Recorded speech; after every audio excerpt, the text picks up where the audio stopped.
Good now? Okay. So it's a solution for concession stands because these volunteers at the concession stands tend to be brand new, and the little reader, a lot of times it's just a credit card reader. And so somebody's like, I'll take 2 hot dogs and water and a pop, right? And they're like, they're looking at the board, like, that's $3, $6, $4, $9. And then they type in $9, and they're like, here's your hot dog. Like, what else did you have, right? Like, it's a big mess. Sometimes they even have like the screen, so you can like go through like entrees, hot dogs, back to the other screen, drinks, right? So it's a cumbersome process, a lot of ways they do it. So I was just like, I wanted a project anyways for computer vision, so I came up with this project. And the concept is that order board you see there, which is also right here, this is the actual like little prototype thing, right? Just a proof of concept. And I just had AI drop into a setting, right? It was gigantic, so I'm like, I'm just gonna leave it because it's kind of funny, but it would obviously be like way smaller and fit in the space and all that. But you get the idea. Basically, they're gonna sit there and they're gonna say, well, what's your order? And if you want like one of these, they slide it over, right? 2 of these, slide them over. So it's really simple. And then once you've slid stuff over, you know what the order is, right? You just look back at the board and be like, oh yeah, it was 2 hamburgers and it was a hot dog and whatever. So yeah, I think what we'll do here is run the video. And it's a little tricky here because I went ahead and split my screen, but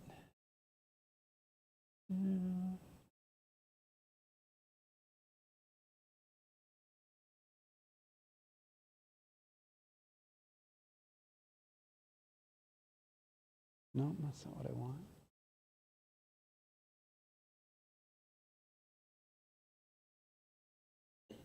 Way. There you go.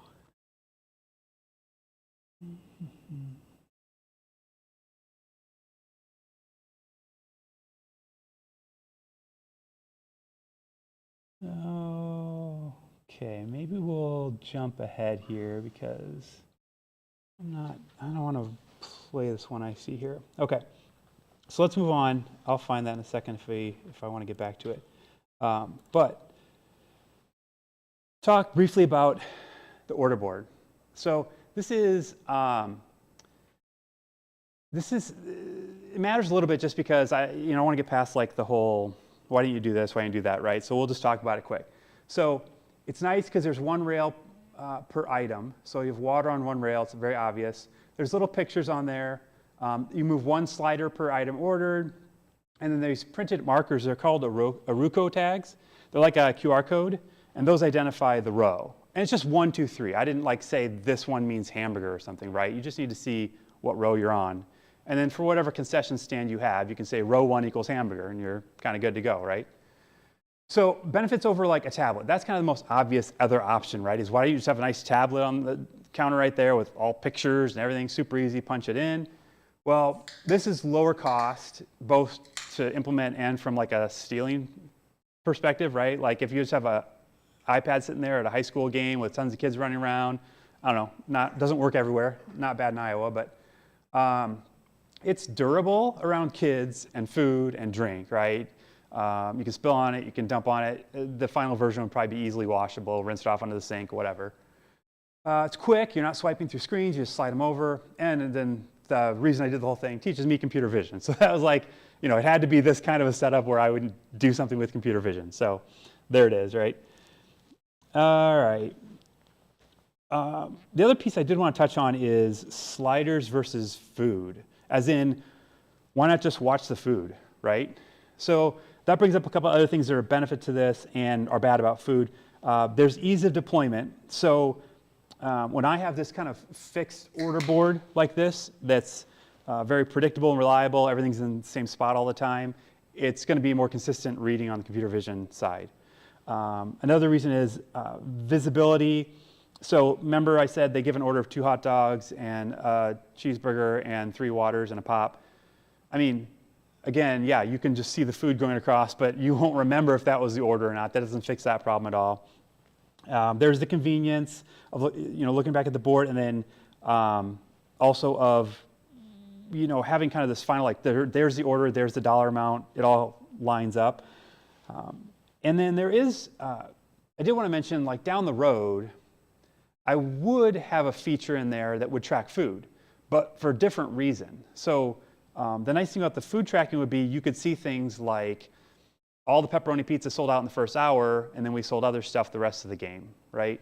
Right now, even if they track pizza, they generally don't track the type, and so you're just kind of like, pizza's gone. And then, like I said, a lot of places are just like $10, $8, $15. They don't even know when they sold what.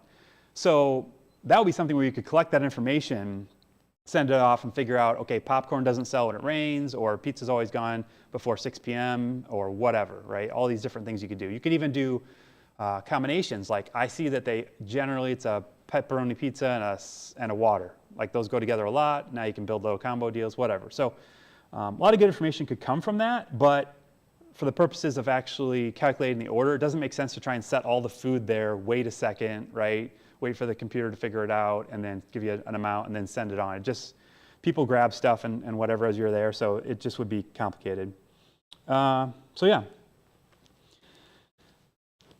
The overall setup is these 3 hardware devices, and I say it at the edge, and that's a term meaning it all is happening on site, right? So it's not like you need to send something to the cloud and calculate and come back. And the pieces I brought them just so you can see the actual size of these types of things.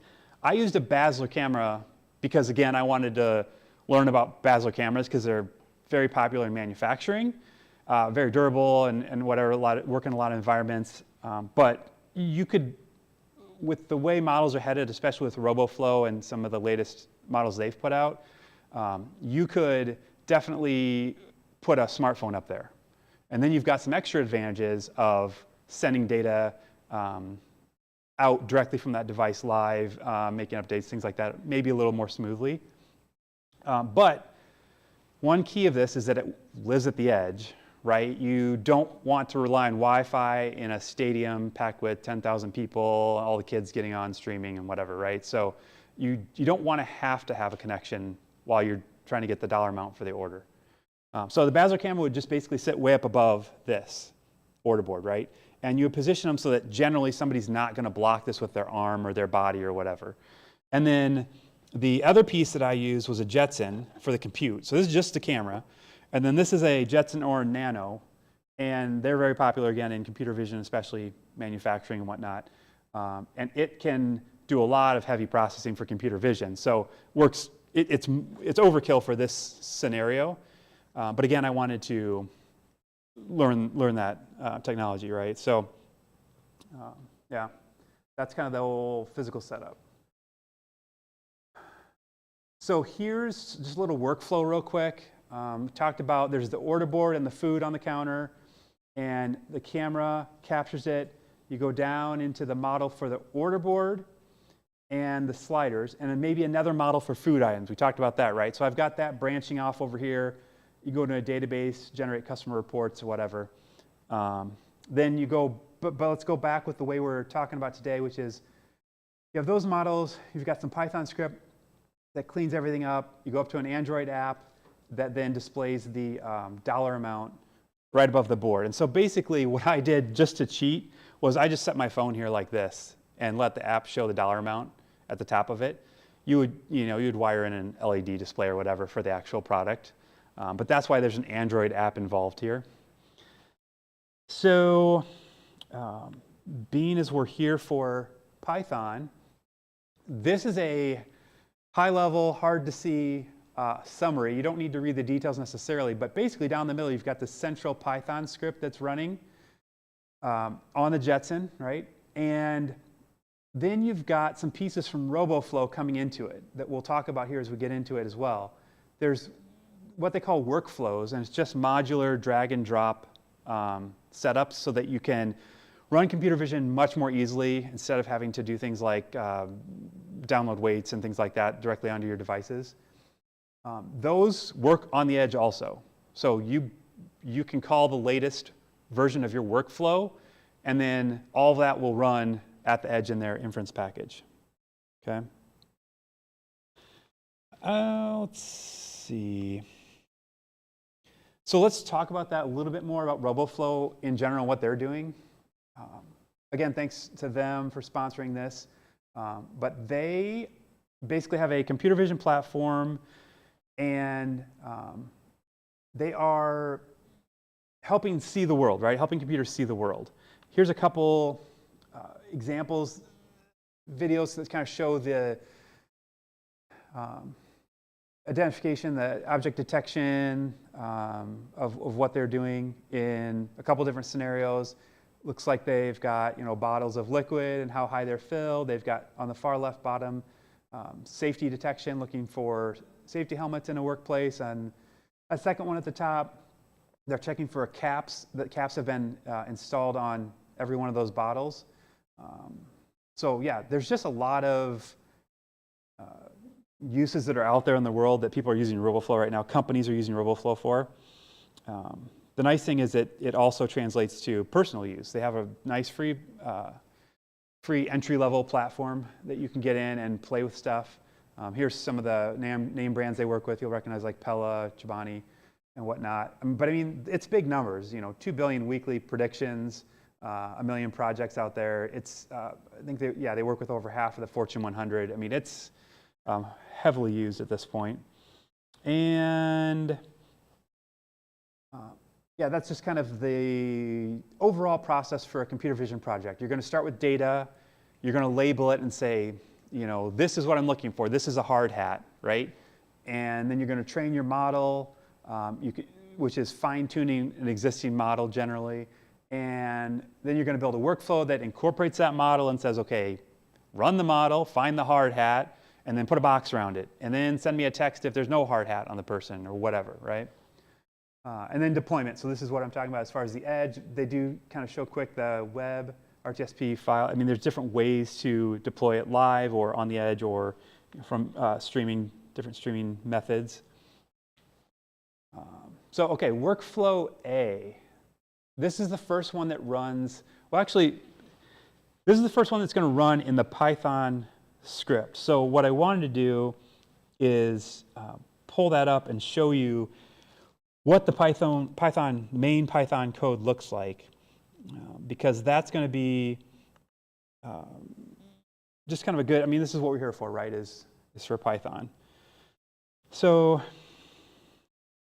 I'll pull it up and then I'll drag it over here.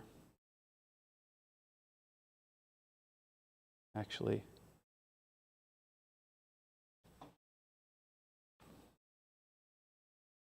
it's too hard to try and watch my mouse behind me, so I'm just going to duplicate and watch these both on the same screen.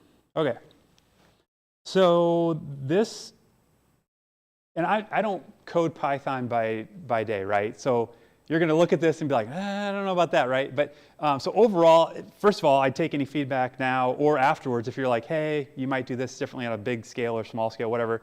Happy to hear about all of that. I'll walk you through how I ended up with this. And you know, this is definitely the day of vibe coding.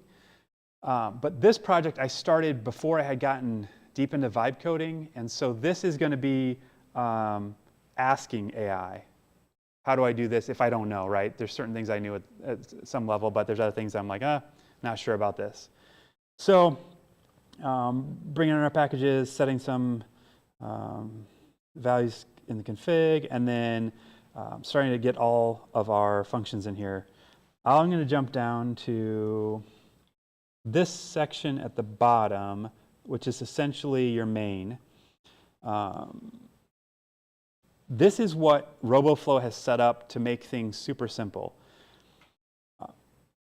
It basically calls this inference pipeline, and then I put in just a couple things to config it, and I've got my workspace, I've got the ID I was talking about. This is workflow A. You pick your video source, frames per second, and then you run this function when it is recognized. So super simple compared to if you had to try and lay all this out yourself, right? So let's run up to the main my sync, and I'll just, again, generally walk you through what's going on in here. I won't touch on everything, but we're going to bring in the cropped order board as an initial step here. So that first workflow ran, and it grabbed the order board coordinates out of the image. Okay, so the first thing I'm trying to do is find it, right? So I can work with that part of the image, just this piece. And now I'm passing those coordinates in, and I'm pulling it out and setting it up for use for some more steps here, right? So that was that first little piece. Step 2 is I'm going to calculate a cost for each rail. So I've got the order board image, right? And now I'm going to try and find these Aruco tags right here. So that's why I'm looking for Aruco tag coordinates. So I get to where I am pulling those in, which I have from the previous detection, again, from the other workflow. I pulled those all in from that same workflow. And now I'm going to loop through and cheat a little bit. Okay, so this is where I'm cheating, because what I did for this proof of concept is I laid this board down flat on the table. If you don't lay this flat, right, and you're at kind of an angle with the camera and stuff, you're going to have some warp to it, and you're going to then have to square it up if you want to try to use simple things like coordinates. And what I'm trying to do is find the coordinates of this one tag, run over here to this half of the board where people are going to be sliding orders, grab just this rail because this Aruco tag is in line, and count how many sliders are in there. That's it. So I'm going to do that for each rail all the way down. So basically I find the center of this, run over here. I know that every rail is about so many pixels high. I know that I want this much of this board. So that's fixed at this point. And then I'm just going to walk down each one. So that's why you see like the center at 590. Because being consistent, I knew that 590 was always going to be right about here all the way down. Okay, X is across the top, right? And then the width is 300, same reason. So yeah, I basically am grabbing those sections there. I am running the preview, and then did I run past it?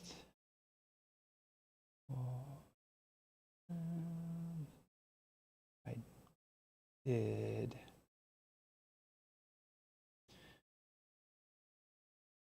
Yeah.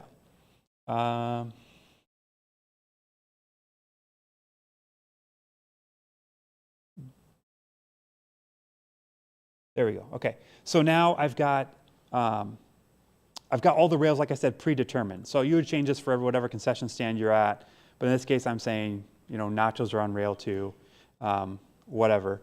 And then I'm putting the cost in here, again, fixed, and change that as you need it for different concession stands or different items that they move in and out. And then I'm taking all of the counts, right, and looping through to multiply and figure out what the total cost is going to be. So let's see if there's anything else interesting.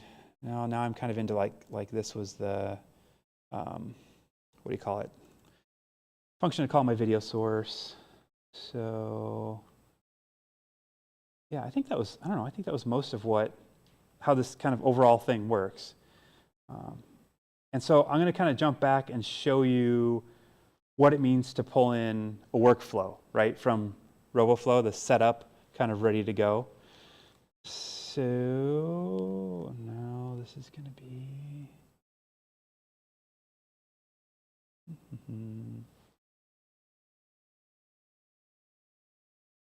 do I dare switch back?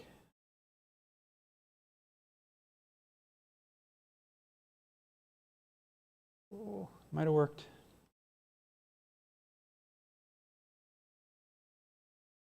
All right. So workflow A, and it goes down the bottom and comes back up to the top. But basically, you've got your input at the top, which is image. And I should have said, this is a live running video. But computer vision works in frames, one image at a time, even on a video. So you're going to send in a frame at the top. And then you're going to run your model on it. And that pulls in the model that I trained out here for detecting the order board and for finding food. I threw that in there just for fun, even though I didn't use it at all. And then it starts to do some things with whatever comes out of that model. So like you can put a filter in there that does just captures the order board only, so you can kind of silo it out. You can also do bounding box visualization, show what you found in the image, and that's really good for troubleshooting and whatnot. And there is also Python you can do in here. So that bottom box down there is order board detection, where I do a little bit of Python work to get the coordinates into the format I want to send them back out. So it's kind of nice because you can they've got a lot of options, but then if you have something really specific, you can also jump in there with Python and tweak things a little bit. So here's what I was talking about, where it goes down all the way. I started this presentation with AI and said, just build me a presentation, and then I tweaked it from there. And it was super excited about this slide for some reason, so I left it in there. But all it's talking about is how it came up with the logic for saying, okay, don't just go over and grab the box. Also make sure it doesn't, your box doesn't build outside the image on accident, right, and create problems with the coordinates you're picking. So it included some logic to say, how big is the image you actually brought in, make sure our box didn't go outside. But this is what I'm talking about, where you can see that there's one slider in the box, right, and it's lined up with that tag over there. So that's all it does, is jumps down that. Super consistent, super reliable. You might have noticed there's pictures on the sliders. I thought about counting those, right? I was like, well, I could just capture this entire side and be like, how many water bottles do you see in this image, right? But so many things with that came up. Biggest one is your camera's way up high. Those are small images. It's really hard to see that. It's way easier to find a big square slider in the image. Also, if you sold this to different concession stands, every different food item that you had to label on there, you'd have to retrain your model to account for that new item, right? Because it wouldn't recognize their version of pop or their version of a bottle of water. So it just made sense to keep it simpler. But those are some of the things when you jump into computer vision that you kind of start thinking, oh, and I do have to simplify a little bit, make my life easier. One nice thing is, I should go back a sec. The fact that that model right there is sitting like that as a block means if I did want to do that and say, okay, everywhere I go, I'll use their little picture and I'll train my model. This whole thing would stay intact, and all I would do is go into that one icon and change that model out, and they would all run with the new model, right? So if you did have a scenario like that, Roboflow makes it super easy to no, I'm going to switch out real quick, even just to test or whatever. So that's handy. Okay, and here's where I talked about that second workflow, and what it's basically doing is just counting inside that box. And this is the actual workflow right here, right, that's in their system, but it literally is just saying, is there 2 sliders in there or whatever. Super basic, super simple, but yeah, it's a carved out, it's looking at that little portion of the image, right? So yeah, this, again, it displays the total amount, and it'll switch it fairly quickly, right? Real time if you slide the sliders around. Let's see. Any questions about any of that so far? Anything you're, yeah.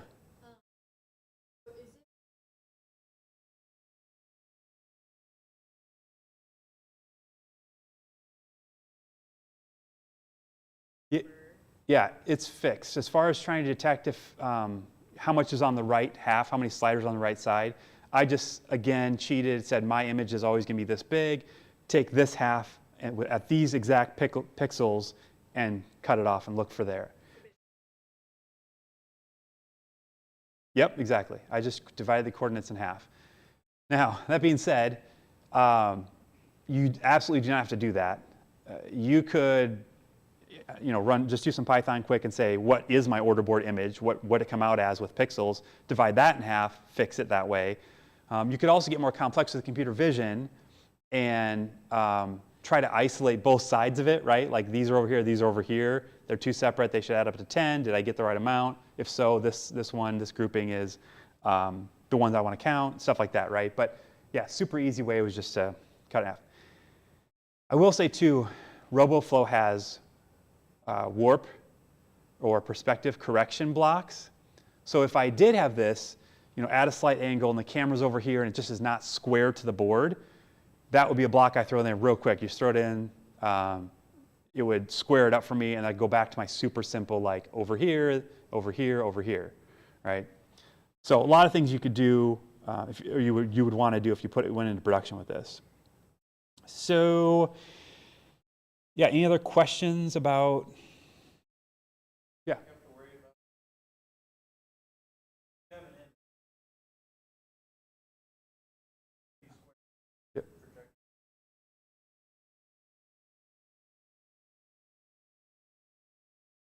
Yeah, yeah. The perspective correction can be tricky, and so you can do some things to watch for that. If the warp doesn't work correctly right away, you can make some tweaks to fine-tune it. And so where that would come into play is if you set this up at a concession stand, your camera would be fixed, and you would likely have this mounted, not just setting there to move around, and tell them this has to sit here, the camera's there. So one time you would fix the warp, and then you'd be good to go. Because there can be some things like that where if the warp's in multiple directions, then you start to lose some of your lining up. Yeah. Yep. Anything else? Yeah.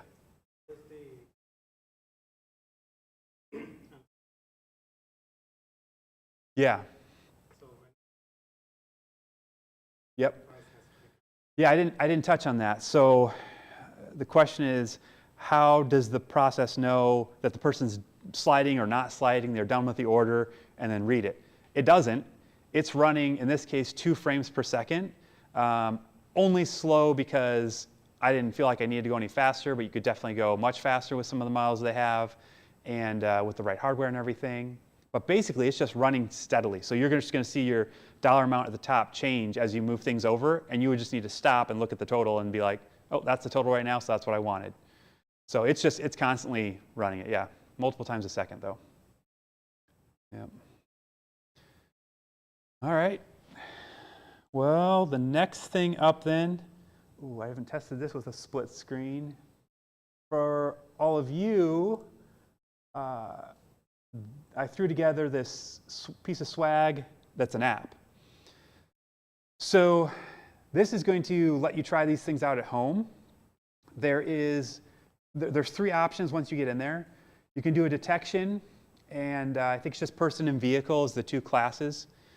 So you could just set your laptop out at the front window and start running this, and then it would send a text to your phone when a person walks up to the front door, or a vehicle pulls into the driveway, or whatever, right? And you can put that anywhere in your house, right? Somebody walks down the hallway, you know it, whatever it is. So that's one, the instant count. Again, there's a list of objects because these are all using models that were trained on some basic items. Probably more than Coco, maybe, but generally Coco is a data set that's been used that's trained on tons of standard everyday items. So there's a list pulled from that, but that basically counts anything in the frame.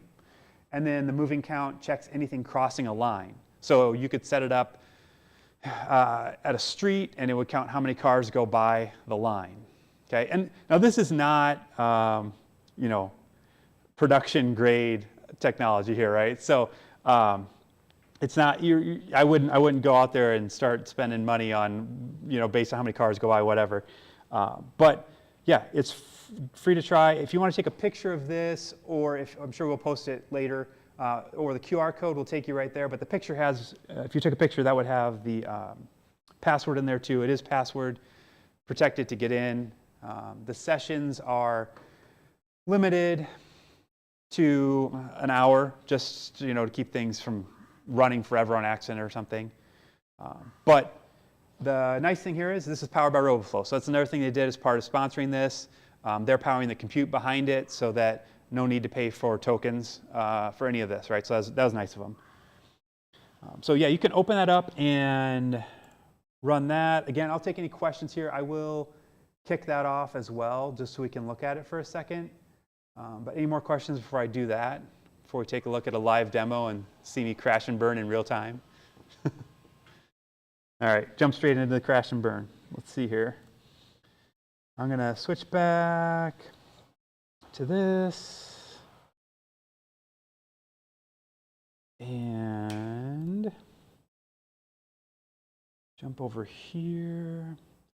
Actually, right before I jump over there, because I have these open, so here's what I was talking about with the workflow. A couple things, if you are wanting to play with computer vision at all on RoboFlow, their agent that they have now is amazing. Like you could just say, build me a workflow that counts vehicles and puts a box around them and tells me what % confidence you are that that's a vehicle, and it would just lay out the whole thing for you, and you would run your video through and click run, or put an image in and test it. It's impressive. Obviously, you can also still manually drag and drop all your modules on there. It's really easy if you want to insert something in between here, you hit a plus, and then they've got a little pop-up that tells you all the options that they have for, just too wide on my agent here. All the different options. You can drop in a model here if you need, logic and branching. They've got if statement, continue if, filter options. You can even put a workflow in a workflow now. So that's pretty crazy. The reason you might do that is back to my point about if I was running this concession stand thing and I had a workflow running, but I had a big piece that kind of changes more often, I could isolate that in another workflow and drop it into that and then change way more at once without touching the main part of it. So I don't know, there's just a lot of good options there. And then I did want to show you real quick just what this looks like on the model side of things. So here's the model that was used in this project, and you can see how it's detecting these different pieces. Like I said, I am detecting the food as well, but here you can see it capturing the order board. This was from when I was doing some training, and so you can see the board is tilted in this case. So when I set up my camera and did my live run, I just made sure the board was straight, right? And I didn't have to worry about that being tilted at all, and all my coordinates were going to line up. But for training purposes, it was, you know, it knows what an order board is, so it could capture it with a little bit of angle and stuff. That didn't matter at all. So, but this is how this works. You can even drop files in here and test it out and see what the different results are and see what the confidences are, all that good stuff. So, okay, when you go to this Swag app, put in the password, and then you pick your option. In this case, let's just do the account real quick. Here you can see there's objects to pick from. Again, they're just kind of everyday stuff. This whole thing was vibe coded, by the way, including letting it go out. Well, so I used the RoboFlow plugin in Codex. Okay, so it had access to, via MCP, to everything over there. So it even went out there and built the workflow and everything on its own. So here you check your camera's working. You do want to leave it on this page. There's a couple little notes up here about, you know, dim your screen and stuff if you're going to kind of leave this open and running. But you have to leave it on this page with the video running. It's now connecting in, getting the workflow. So we'll see when this goes in. I clicked sports ball, and we'll get some count here. Also, when you run the workflows on RoboFlow, the first time you run it, it'll take a little while because it goes out, sets it all up, gets it going. Once you've run it once, it's kind of queued up, and it's way faster as you continue your testing and whatnot. So if you see that, take a second, it'll show up for you.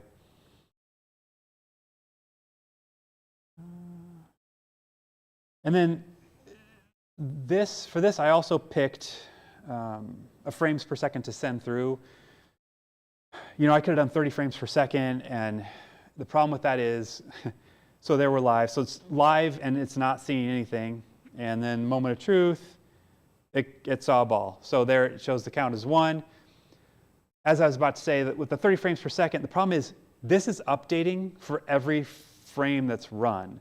So at 30 frames per second, it was just like flickering, right? Because like all of a sudden it would lose the ball for a second, like right there, all of a sudden it's gone, back in.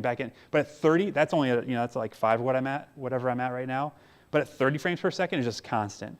But the other thing I had to add down here is a running count. So you can see how fast it's changing, right? So the 0 is staying there for a little bit. Now the 1 moves into place, but then it went back to 0, it lost it again. The other thing is lighting is absolutely critical in computer vision. So when I light this up, that's too much light, right? It's like losing it because it's just washed out. That seems like a good amount of light. That is, kind of working, right? So just if you ever work in that space, that's a big deal. Hit stop monitoring when you're done. It'll also kick you out. You can jump right into trying another experiment right there. I'll show you the moving object one real quick. Here I'm going to say both, so I want to count whether it goes this way or this way across the line. And there's one funny thing. So there's the line. When I first vibe coded this and I gave it the 3 things, it got all the way to where it had the 3 different selections. You can click any of them. This line was on all 3 of them. So I don't know, there's little things like that that you had to go back and fix quick, but I was impressed with how much it did at the first pass in getting this knocked out. So there it's live, and see, and there you can see it's not counting one yet. And this is where, if you were deploying this in production scenario, this is the kind of thing you would test, right? Is you would play with the lighting, you would play with the speed. Like if I go like this, I just don't think it's going to catch. Oh, there it caught it actually. I would think the speed might hurt it sometimes. There it's finding it now, so it needed a little more light maybe. The way this is working though is it's at first object detection and finding it, then it's a tracker to trace it through the frames.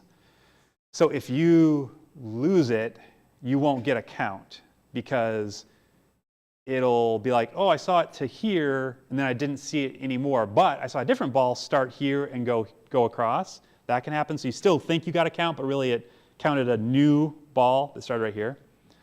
So, those are some computer vision basics, but yeah, that's that. And I don't know, any other questions that anybody thought of? So yeah, take that, play with it for a few weeks. It's going to be up and live for a while. If you have anything you want to try out. I'm going to do, how are we doing on time?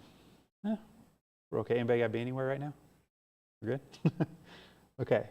I'm going to try and go to LinkedIn quick and see if I can find that video demo of the order board running. It's not that exciting, so this is a little bit anticlimactic probably, but it's worth pulling up just so you can see it, the whole thing in action. This post right here, that's that Monsters Inc. Outtakes thing they did at the end, right? That was just a post I did where I was talking about the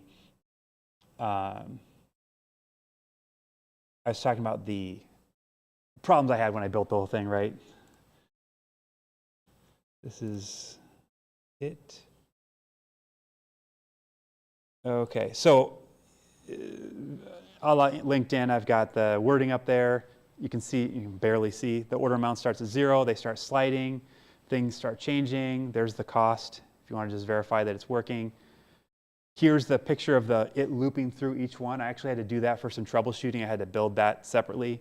So I had just threw it in there. And then it calculates the cost, shows it, sends it to a digital display. You're good to go. And you can see how I'm at an angle with this one. And that this is because of this my phone camera, right, is running that. It's not that's the Basler view. The Basler view is straight down in the actual scenario here. This is just for recording. But you'd have your food going across the table, and you could track all that. And that would be very similar to what I just showed you with the Swag app that you have with a line and tracking items. It'd be just like that. You'd probably put a line at the edge of your counter, watch items, count items going across that line, call it good.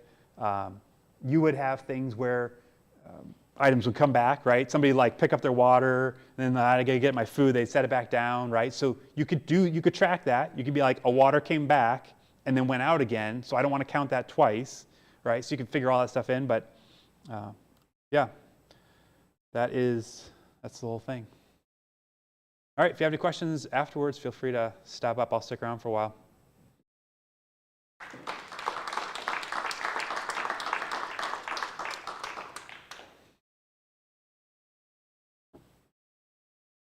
Matt, you got anything else to send them off with? No, there's no questions. Feel free to stick around. Help yourselves to more pizza if there's any left. Drinks. Definitely grab some of the swag. But yeah, thanks for coming, everybody. Yep.